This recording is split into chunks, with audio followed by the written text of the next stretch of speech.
All right, guys, thank you so much for staying here with us on Weekend Smile. We're going to talk to someone very special about the significance of his art and cultural preservation as a ceramic artist. Ramon Christie is here. Good morning to you, Ramon. Good morning. How you doing? Like you come out in your shirt for represent Black History.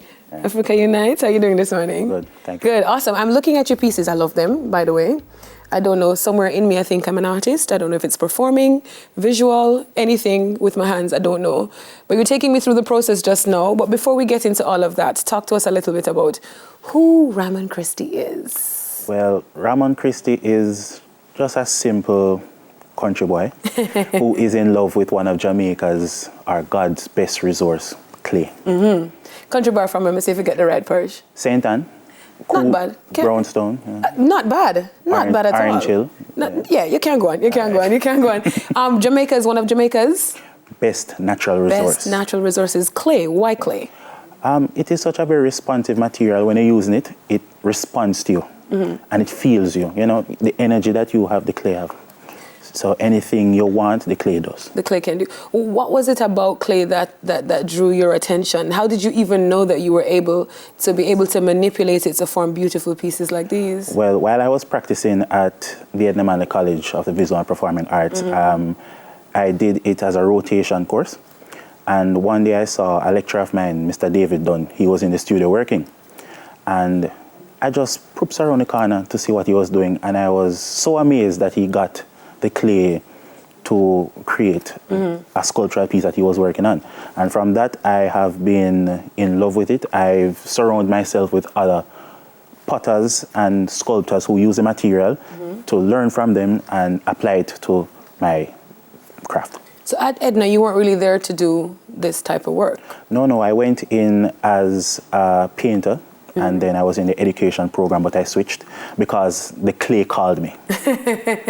You didn't call it, it called you. No, it called me. But it works just fine because as a painter, it also helps in creating the finishes that you have on the pieces here as well. Yes. Yeah. Mm-hmm. So when you decide to make that switch now, I'm going to be an artist, whether a painter, I'm doing ceramic or whatever the case might be, what was response from family? Because sometimes, even Edna itself, in saying to your parents, to your family members, I want to do Edna Manley's. This is an art school. Some people might say, it's not a real job. Well, my mother was very supportive of the arts. Good mom. She supported me full on that. My mm-hmm. father, he supported the arts, but he said if I was not going to teach it, then I should not do it. Right. When he heard that I did the switch, it was all right. But when he saw the works that I was producing with mm-hmm. clay, mm-hmm. yes, everything changed. Because a lot of times we tend to think that if you're not in the bank or in the classroom mm-hmm. or around the desk, then sometimes that profession is not worthwhile. Well, anything that one desires to do, they can do it and still have the same impact as a doctor, lawyer, anybody. That's the word, people. Preach. Right there, right there.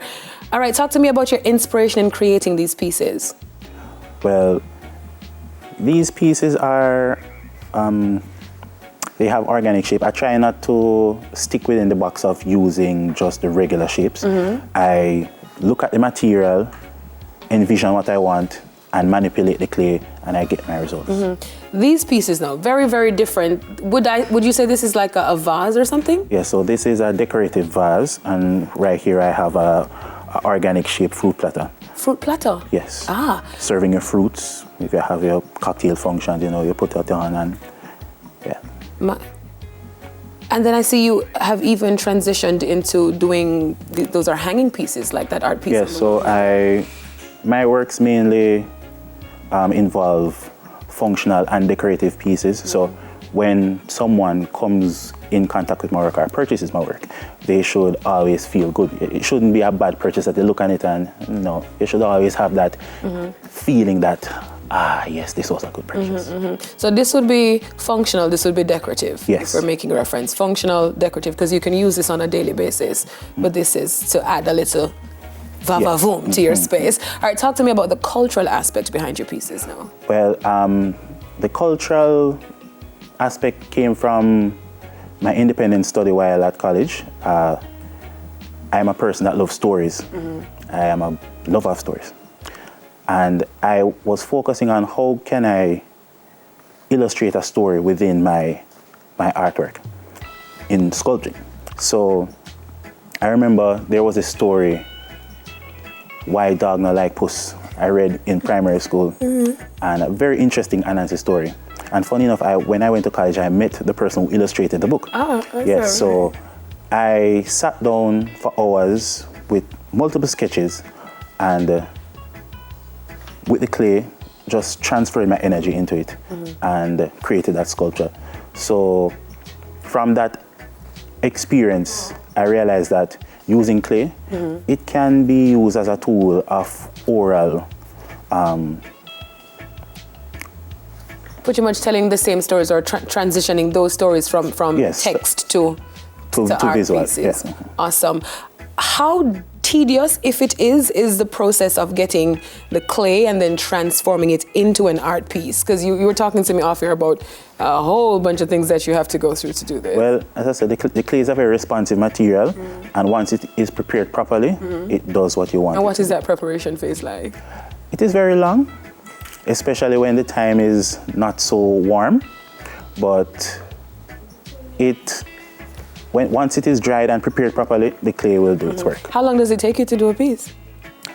Between 15 minutes to half an hour, depending on the energy, because sometimes you're around the potter's wheel and so many things might be on your mind, so you're not able to execute as properly. But once your mind is clear, the energy is right, it works. So you kind of get like a creative block sometimes. What do you tap into? What is that thing that inspires you when you're having that block moment and you need to get back into the zhuzh of creating a masterpiece? Well, one of my inspiration came from a friend of mine a couple of years ago. She said that I must always keep the standards of my work high, and your work must always have a visa. Can't go far in a true. Yes. True. So how far your work are you gonna? Well, my work has brought me many places across the island. Currently, I am a part of an exhibition, the Hybridization, third in the series, sponsored by the Chase Foundation, where we have been paired up with other artists, and we have mixed and incorporated our artistic practices to create a body of work that would not usually be seen, but it's a very exciting, how should I say it now? It's a very exciting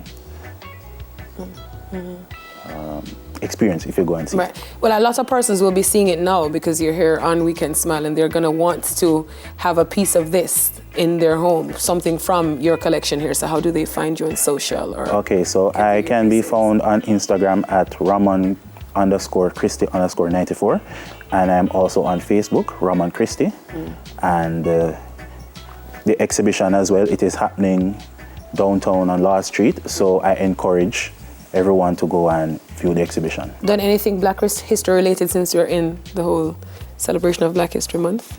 Well, this piece right here is... Like that piece around your neck, I realize that is a special lion. Oh yes, so yes, so this is a fusion of jewelry and ceramic, and yeah, so you could say that this has something to do with Black history.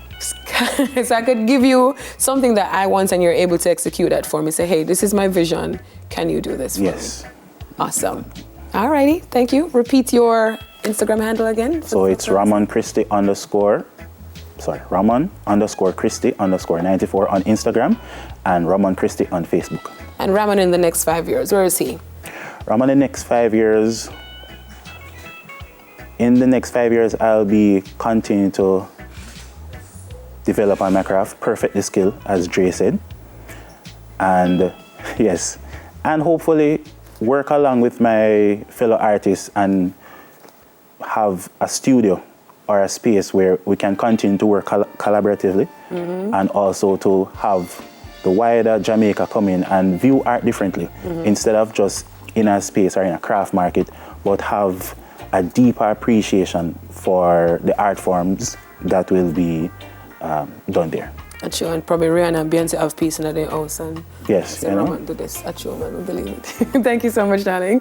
Ramon Christie here, our ceramic artist. More when We Can Smile right after this break. And remember, check out the pieces, they're good.